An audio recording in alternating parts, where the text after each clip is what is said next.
बिस्मिल्लाहिर्रहमानिर्रहीम। अस्सलाम वालेकुम दोस्तों, कैसे हैं आप सब। मैं हूं इजाज़ अंसारी और आप देख रहे हैं इजाज़ अंसारी फूड सीक्रेट्स।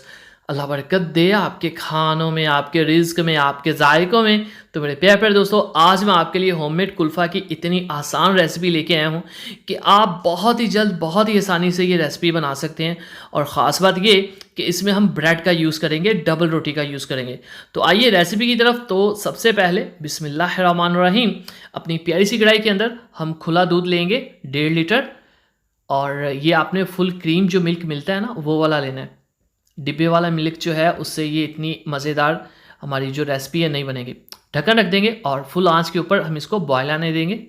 तो उसी दौरान हम क्या करेंगे, ब्लेंडर के अंदर डबल रोटी लिए मैंने 3 से 4 स्लाइसिस, और इसके हम बनाएंगे ब्रेड क्रम्स। मैं आपको एक बात बता दूं, बहुत ज़्यादा कुल्फ़े वाले और बहुत ज़्यादा कुल्फ़ियों वाले ज़्यादातर जो रेसिपी तैयार करते हैं वो यही रेसिपी होती है। वो खोए के साथ या उन चीज़ों के साथ नहीं बनाते जो आप एक्सपेक्ट करते हैं, ठीक है। तो ये लें जी, 3 से 4 मैंने स्लाइसिस लिए हैं ब्रेड के। अब हम इसको ब्लेंड कर लेंगे, इनको पीस लेंगे और बना लेंगे इनके ब्रेड क्रम्स। तो यहाँ पे देखते हैं हमारे मिल्क की क्या सिचुएशन है। यहाँ पे बॉयल आ चुके हैं। इसमें हाफ़ टी स्पून जाएगा इलायची पाउडर। अगर आपके पास अवेलेबल नहीं है तो आप साबुत इलायची भी इसके अंदर 3 से 4 अदद ऐड कर सकते हैं। तो ये लें जी, चीनी जाएगी इसमें 1 प्याली, तकरीबन 80 ग्राम, मतलब कि 5 से 6 टेबल स्पून। आप अपने टेस्ट के हिसाब से भी इसको ऐड कर सकते हैं। और ये लें जी, दूध जो है वो काफ़ी हद तक मैंने ड्राई कर लिया है। 1.5 लीटर से ये तकरीबन 1 लीटर हो चुका है यहाँ पे। बहुत आसान रेसिपी, इसको आप ज़रूर ट्राई करिएगा और आप देखेंगे कि इसका टेस्ट कितना अच्छा आता है। यहाँ पे 2 से 3 टेबलस्पून ड्राई फ्रूट्स के हम ऐड कर देंगे, बारीक कटिंग किया हुआ, या इसको कूट के भी आप ऐड कर सकते हैं। चलें जी, ये ऐड हो गए। अब ये हमारे जो ब्रेड क्रम्स थे ये इसमें ऐड कर लेते हैं। लेकिन ये जब आपने ऐड करने हैं तो चम्मच अच्छे से हिला लेना ताकि लम्स ना आए, ताकि ये आपस में जुड़ ना जाए।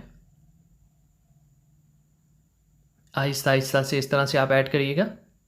अच्छा, अभी आपको देख के लग रहा होगा कि इसका टेस्ट वैसा नहीं होगा जैसा कि बहुत ज़्यादा खोया ऐड करने से होता है या बहुत ज़्यादा दूसरी चीज़ें ऐड करने से होता है। लेकिन यकीन करिए, आप एक दफ़ा बना के देखिएगा, आपको पता ही नहीं चल सकेगा, या कोई ऐसा बंदा जिसको इस रेसिपी का नहीं पता, नहीं देखा, जब आप उनको खाने को ये देंगे तो वो हैरान रह जाएगा। वो सोच भी नहीं सकता कि ब्रेड क्रम्ब से ही बना है। 4 से 5 टेबल स्पून इसके अंदर क्रीम ऐड कर देंगे। कोई सी भी क्रीम आप ले लें, टेट्रा पैक की ले लें, या घर पे जो मलाई आती है दूध के ऊपर वो ले लें। अवेलेबल हो तो ठीक है, नहीं तो इतना ज़रूरी नहीं, ये ऑप्शनल है। ये लें जी, यहाँ पे जो पकाई है दूध की, वो ओवरऑल तकरीबन 20 से 25 मिनट है मैक्सिमम, इससे ज़्यादा नहीं। जैसे ये गाढ़ा होना शुरू हो जाए, ये देखें आप, बहुत अच्छे से ये गाढ़ा हो रहा है। अच्छा, इसके अंदर आप कंडेंस मिल्क भी यूज़ कर सकते हैं, इसके अंदर आप खोया ऐड करना चाहें वो भी ऐड कर सकते हैं। तो ये सब ऑप्शनल चीज़ें हैं, ये आपकी पसंद पे है। अब क्या करेंगे, हम एक मोल्ड लेंगे, और या कोई भी आप घर का बर्तन ले लें, कोई डिब्बा ले लें, उसके अंदर ड्राई फ्रूट्स को सजा के ऊपर ये ऐड कर देंगे। अच्छा, इसको आपने फ्रीज़र के अंदर रखना है कोई 4 से 5 घंटे, लेकिन पहले आपने इसको रूम टेम्परेचर पे आने देना है। जैसे अभी ये गर्म है तो इसको इस तरह से आपने फ्रीज़र में नहीं रखना। फ्रीज़र में रखते हैं तो ये लें जी, माशाल्लाह हमारा जो कुल्फ़ा है वो जम चुका है अच्छे से। और इसको आप थोड़ी देर रूम टेम्परेचर पे रहने दें। उसके बाद इसको पलट दें प्लेट के अंदर। बिस्मिल्लाहिर्रहमानिर्रहीम। तो माशाल्लाह अल्हम्दुलिल्लाह, देखें जी मेरे अल्लाह की शान, उसकी रहमतें, नेमतें और बरकतें जो दी उसने हमारे हाथों में, हमारे खानों में। तो मेरे प्यारे प्यारे दोस्तों, ये लें जी, बहुत मज़ेदार, बहुत जूसी और बहुत दानेदार कुल्फ़ा तैयार है। और इसको खाएं, अपने प्यारों को खिलाएं, अपने बच्चों को खिलाएं। इजाज़ अंसारी को दुआओं में याद रखिए। वीडियो को लाइक करना बिल्कुल ना भूलिएगा और चैनल को भी सब्सक्राइब कर दीजिए। अगली वीडियो तक इजाज़ अंसारी को इजाज़त दीजिए। तब तक के लिए अल्लाह हाफिज़।